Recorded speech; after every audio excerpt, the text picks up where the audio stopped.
Well, I'm very pleased that you, started a program like this because the Korean War is not known to many people other than those of us who were there and were part of it, and our families, of course. And we were all young boys when we went there, but we were older in many ways when we came back. So it's a very important project that posterity will understand what we did and when we did it, where we did it. Korea was an unknown entity at that time. We had never, well, we probably heard of it at the end of World War II when troops went in there, Russians to the top, the northern part of the peninsula, and United States troops to the south. But we had no real understanding of what that really meant. We didn't understand, at least people my age, didn't understand what the Russians had in mind for, the rest of the world.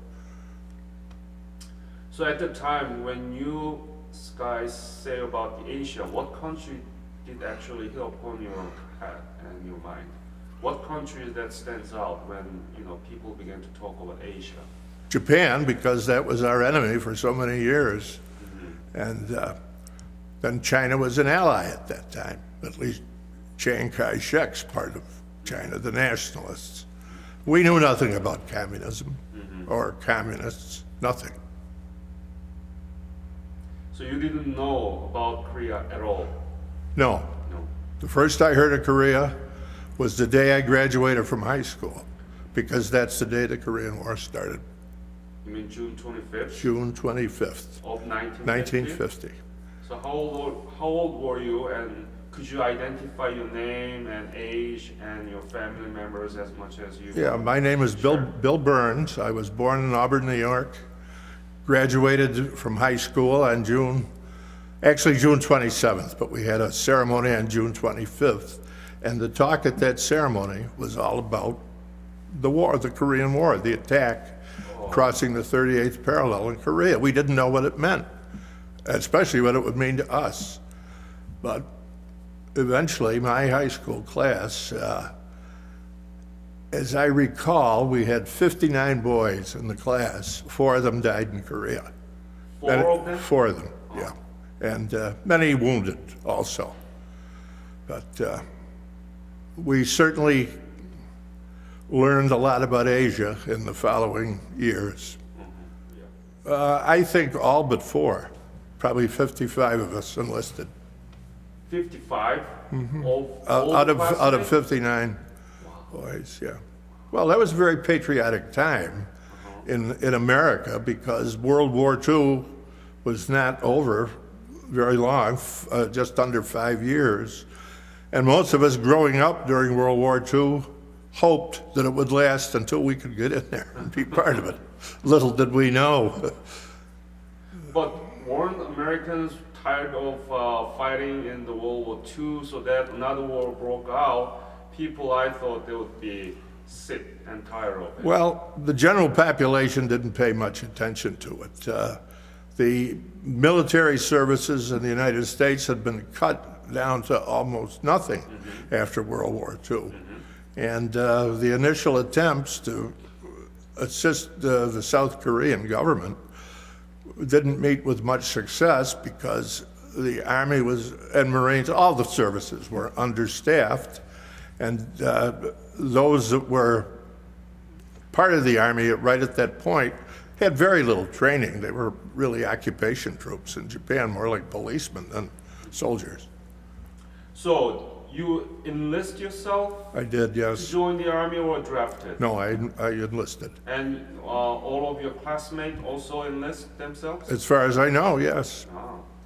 And what was your reaction when you first heard about the Korean War? Was it like a spirit to fight to save Korean people from the communists, or wow? Or More wow.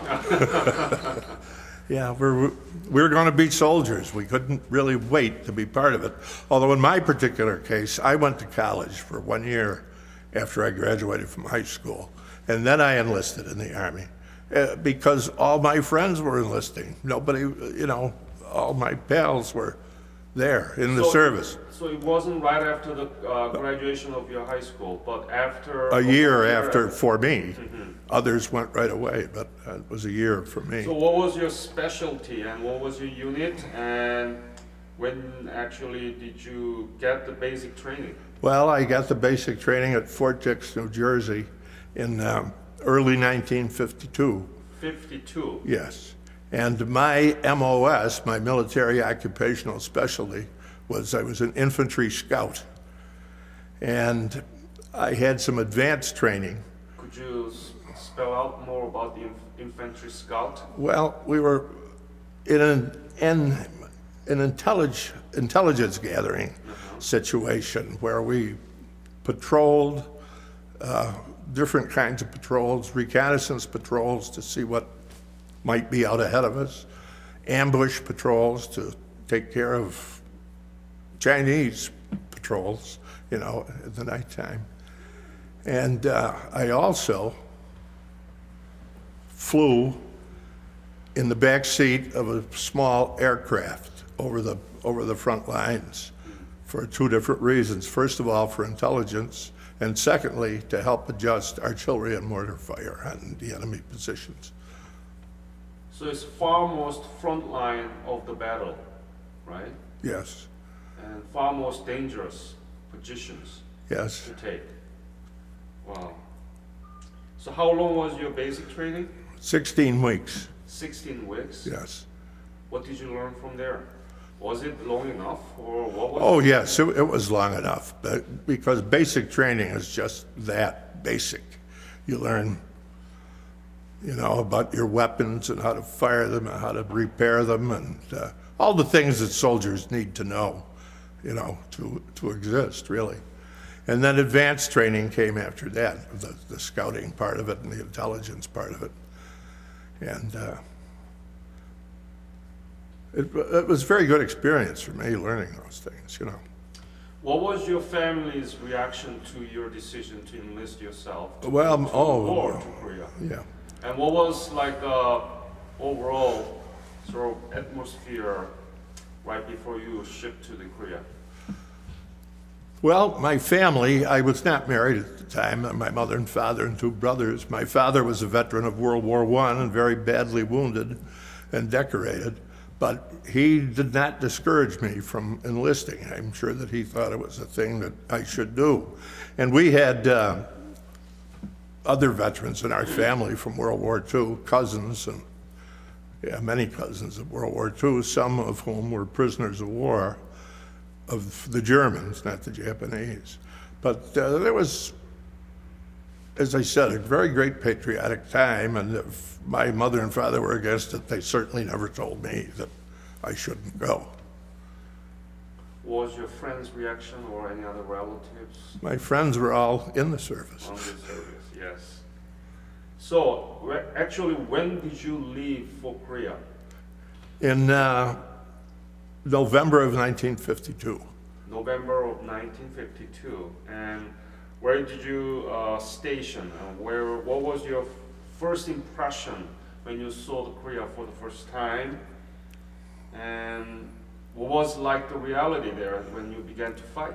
Well, let me say that I sailed across the Pacific. It took me 12 days from Seattle, Washington to Yokohama, Japan.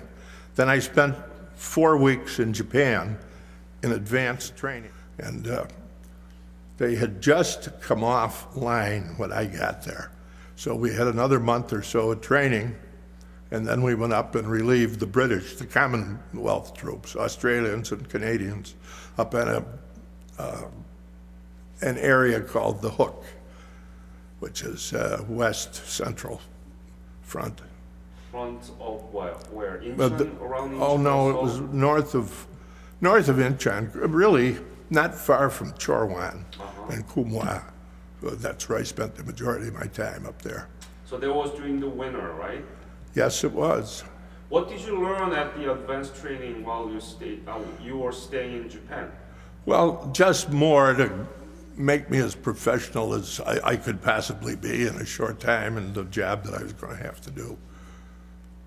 So it must have been a real contrasting picture between Japan and Korea. Oh, Japan. So it was completely destroyed. Yeah, and Japan had recovered very much from World War II. And there was no animosity that I ever saw from the Japanese population to American servicemen. And there were many of us in Japan. They were always extremely polite and never had a problem at all. So it's a war. Obviously, it's the most difficult reality that human can face. But could you describe about the conditions that you fighting there as a soldier? And Well, it was trench warfare at that time. We did a lot of patrolling, nighttime, daytime, but that type of warfare was, just hit and miss. Nighttime was the worst because the Chinese were very, very savage at that point, and they had tactics that just would have overwhelmed us if it wasn't for all the firepower that we had. The artillery firepower was amazing. Aircraft, even naval gunfire. Because when the Chinese came, they came in bunches. Right. So it was during the winter and must be very cold, and the kind of living condition there was. Well, the living conditions were in the ground. We were in bunkers and trenches. Sometimes had a warming bunker where there would be a stove, and you could go in there and get warm for 10 or 15 minutes and then come back out. But the winter that I was there, I found to be not much different than right here in central New York. The first winter, those guys that were there in the winter of 1950 and 51 are the ones that had it the worst as far as weather goes. When we went up on the Hook, as I said, we replaced the British Commonwealth forces. And then when we came off, we were off for, 5 or 6 weeks. And then we went back up into the Chorwan area and relieved the 3rd Infantry Division up there. So it was continuous battle. There was a massive hill up there, I'll never forget it, called Papasan. It was Hill 1062, and it was a mountain. I still picture it in my mind. It's the biggest hill I've ever seen in my life. And we were told that the Chinese had hospitals built into the reverse slope of the hill, and they had artillery positions inside there where they'd roll the guns out and let go and then pull the guns back in. That was massive. Soldiers like Korean Katyusha. Yes, we had many Katyushas with us. Mm-hmm. And is that one of them? That's one, Sung Jae-sup. So he's from Yeongdong-po. So his last name is Song. During your 11-month stay in Korea and engaging in a war, you must have a lot of chance to work with Koreans, just civilians and Korean soldier Katyusha, or you told me that you replaced the British Army. So could you talk any of your experience with the Koreans and what was your impression, and could you describe the relationship with them? Well, the Koreans who were intermingled with us were good soldiers. It was very difficult for them sometimes to understand what we were trying to say or what we were trying to do. But usually there was one senior soldier there who had the ability to speak English, and so he would translate quickly, but he couldn't be every place, when things were going on. But these two photos here that I have, these are two Koreans that I knew. They were in our unit. Sung Jae-sup from Yeongdong-po.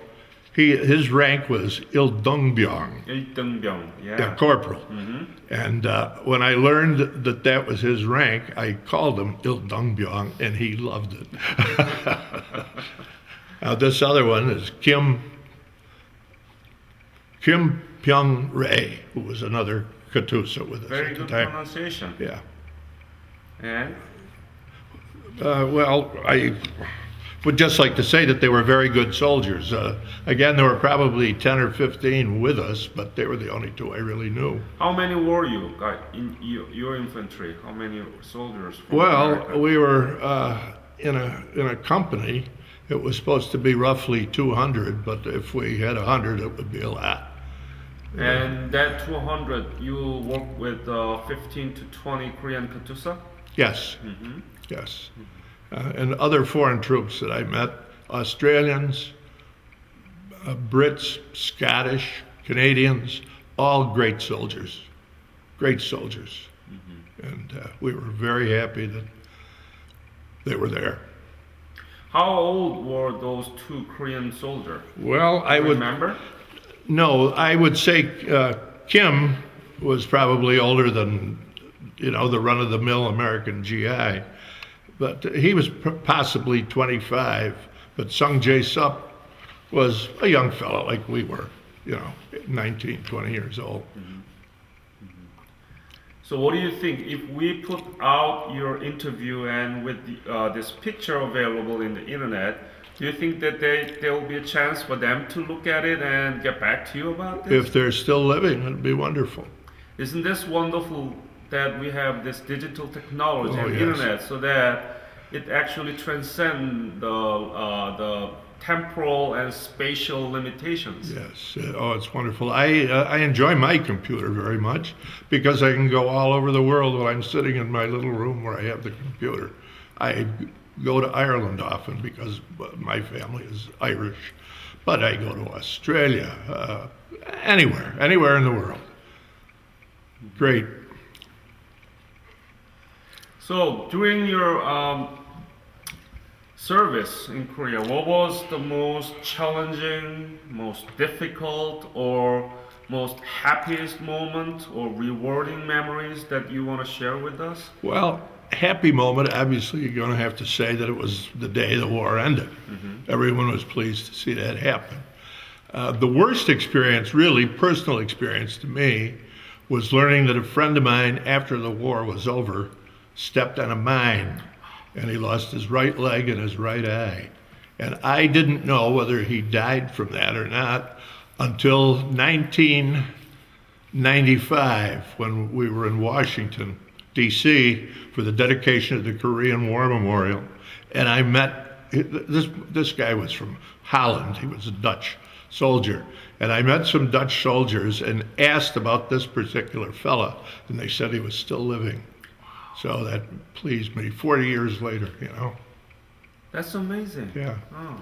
What was the most difficult time? And well, oh, you just talked about the difficult time. well, that was the saddest Saddest. thing for me. Yeah. Every day was difficult, really, because, you know, you were liable to be killed at any moment. So when the war ended, you were at exactly the spot that you first engaged in the war? No, I had left there about a month before that to go down and fly with that aviation company to do the intelligence work from the air. But my unit was still there. Departed to where? Well, it was at an airfield maybe 5 miles away from Uh-huh. Jorwan. So that intelligence reconnaissance flight has Yes. been continued until when? Probably still doing it. Okay. After the war, you couldn't fly over the DMZ. You could, you know, not go on the other side of it, but we flew as close to that line as we possibly could to keep our eyes on the Chinese. But we rarely saw them after that. So there was no chance that you fight against North Korean soldiers? Not to my knowledge. Huh. So there was only Chinese soldiers Chinese, yeah. around that 38 parallels? Well, my section of it, yes. Your section of Yeah. it. But must be North Korean soldiers in the east side of it. The right? east side, that's where they were, as far as I know, yeah. So there was no single encounter with North Korean soldiers for you? No. No. So you don't have any memories or the sense of opposition against North Koreans? Well, no, only hearsay, stories that I've been told. by those who fought them initially in the first part of the war, that they were brutal, very, very cruel soldiers and took no prisoners to speak of. What about prisoner of war from China? Have you had any chance to arrest Chinese soldiers and? Oh, you mean take a prisoner? Yeah. I never did. Others did. In fact, sometimes they would give you an R&R if they really wanted a prisoner. I don't know whether you know what an R&R is, but it's rest and relaxation in Japan. And if you brought a prisoner in, you might get a trip. How many times have you been rotated from Korea to Japan? Once. Just once? Just once. Yes. So now, China is the rising power in Asia and one of the greatest trading partner to the United States. Without Chinese cheap labor, there is no products here in big supermarket chains. And now we call that relationship as a frenemy. Friend, but at the same time it's an enemy. Enemy, at the same time friend. So we call it frenemy. What do you think about the former most fierce enemy now became your friends? And do you have any sort of sentiments about it? Well, I remember when President Nixon went to China, and the Korean veterans I knew at that point were all disgusted with that fact because we had no love for the Chinese. But again, politics and capitalism and economy, it transcends wars, I guess. But China is going to be or is a superpower and will be for many years. So it's going to be 61 year of the Korean War, June 25th of this year.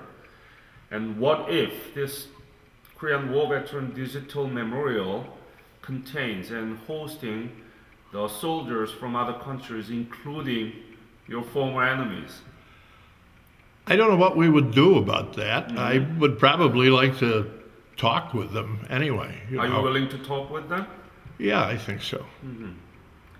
So, I mean, in my opinion, this digital memorial can be a symbolic sign of the peace and reconciliations by bringing all those pictures and interviews from 16 other countries that actually fought for the South Korea. But at the same time, if we can, I'm trying to get pictures and interviews from Chinese soldiers and possibly North Koreans. Would you object to it? Oh, no, I think that'd be very interesting. Why? Why is it interesting? Because it's part of my history. Your history? Yes. Yeah. Yeah, they were an enemy, and I'd just like to hear what they have to say. So you're willing to become friends and... Well, I don't know, acquaintances.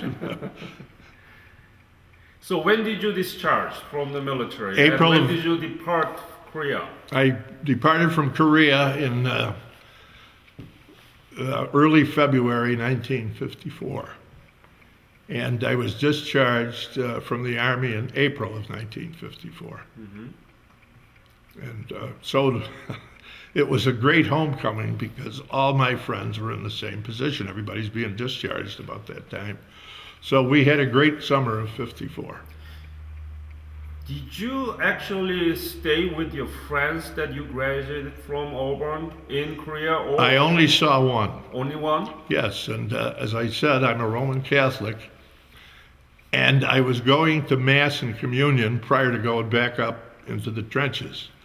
And I received communion. We had a plate called a paten that you pass to the person next to you. And it was a guy from my hometown that I grew up with. I nearly dropped the plate because you just never expect something like that. You're 12,000 miles from home and suddenly to see someone you've known all your life. So it must be a pleasure. Oh, it was grand. So how did you let your family know about your discharge and coming back to home?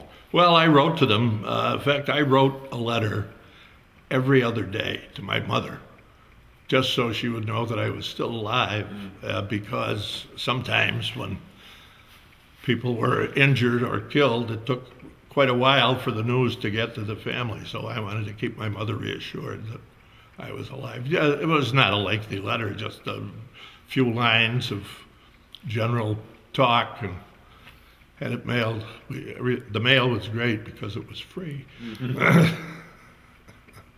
Yeah, so I kept my mother aware of what was going on. So you wrote your mom that you are discharged and I'll be home. Yeah. So what was your reaction from your family? And when you came back to your hometown for the first time, how was it? There was a big party or welcoming ceremony or something? No, I got home on a Friday, and I had been dying for a chicken dish that my mother made, and that's all I could think about when I was in Korea. And I got home on a Friday, and being a Catholic, you couldn't eat meat or fowl on a Friday. It had to be fish. Oh. So I was disappointed. She had the chicken the next day.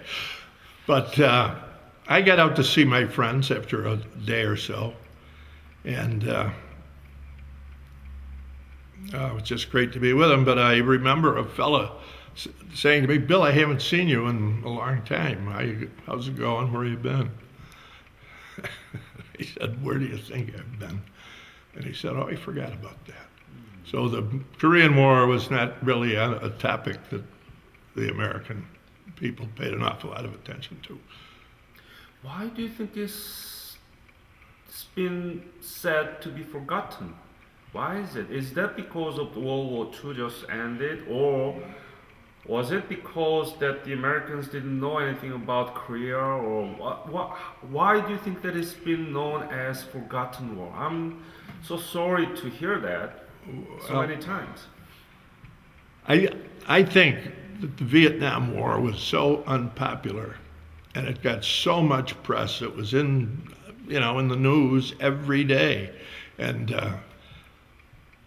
I think that Korea was just kind of a blank spot in between World War II and Vietnam. And again, Korea wasn't on the front page. Little television coverage, television just coming into its own at that point. Not like Vietnam, where they were there every day, the TV cameras, and people saw it the day that it happened. So it just didn't make that big a mark in anyone's memory here, except those of us who were there. So have you been back to Korea after you left? No. No. Do you follow up with the things that happen in Korea in terms of achieving democracy and one of the most rapid economic development ever achieved in third world countries? Well, certainly the leaps and bounds that the Korean economy has grown is of interest to me, because I remember the little bit of Korea that I saw, there was nothing. The only city I ever saw was Seoul, and that was flattened pretty much. And then up where we were, there were no cities, no villages. I rarely saw a Korean civilian. You rarely saw Korean? Rarely saw a Korean civilian. But I was just going to say, as far as politics goes, I really don't pay that much attention to it. So could you overall describe overall sort of impact of the Korean War in your life after you coming back from Korea? What was the what was your life after you come back, and what did you do? What did you resume your college study? Or? No, I did not. I intended to, but I didn't, and I've regretted that ever since. But I became a policeman, and I did that for 40 years. So that was my life after Korea. Any bitterness coming from the war, or any other impact on your family relationship, or anything else that you can? No, I don't have any bitterness about having been a member of the military and fought in Korea. In fact, again, it was a very great patriotic time, and I feel that it's every young American's duty to serve his country when it's needed.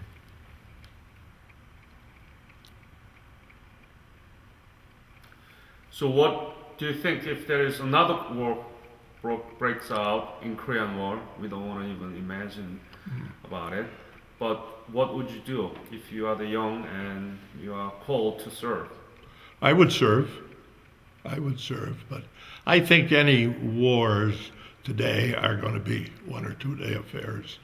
I don't think there's going to be any more fighting with ground troops on a full-scale war. The things that we're doing in Afghanistan and Pakistan today are, I don't know, mind-boggling to me.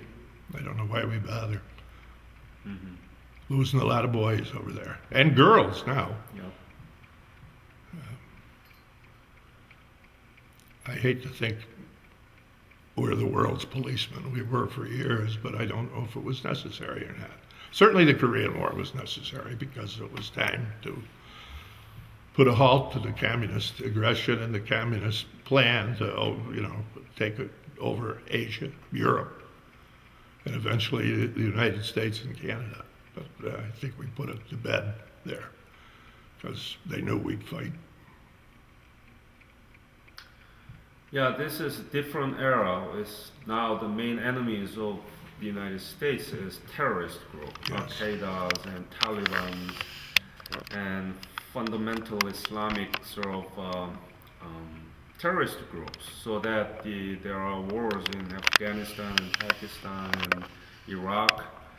But certainly your service to Korea actually made a difference, real difference. And it's the size of Indiana now become 13th or 12th largest world economy, and it's a 6th largest trading partner with the United States. So there's no Korea without your service, and that's why we want to do this digital memorial, to have a digital clearinghouse of your experience and all the photos and your personal belongings, so that future generations can have access to it.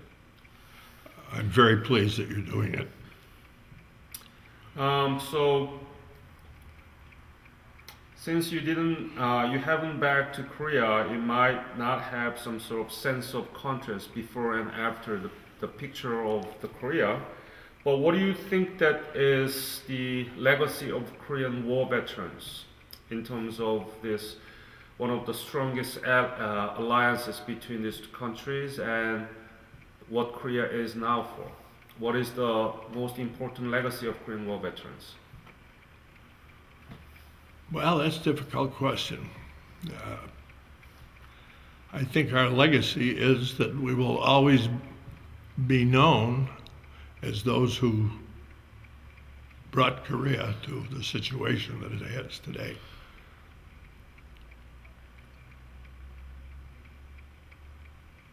So you think your services and sort of your sacrifice has been rewarded? You bet. You bet. I know people my age who never served in the military, and I can tell when they're with those of us who did that they just feel, I think, inferior. The Korea is still divided. Yes. Communist in north and democracy and capitalism in the south, Republic of Korea. And we all Koreans looking for the moment to be reunited. Do you think that US policy has to be about this divided Korea? Well, I think that the United States would certainly love to see Korea become one again. I think that everyone is worried about the North Korean hierarchy, and I don't think we know what he's going to do. He starves his people to keep his military there, and dangerous man. Are you willing to visit Korea if you are invited by Korean government? Well, I know that there is an invitation there. If I could see the places that I was when I was in Korea, I'd love to do it, but most of them are above the 38th parallel. Right. But yeah, I'd love to see that part. You know, finally, would you have your message based on your experience participating and engaging in the Korean War and the survivor of that Korean War as a Korean War veteran to the future generation about the lessons of the war and for the future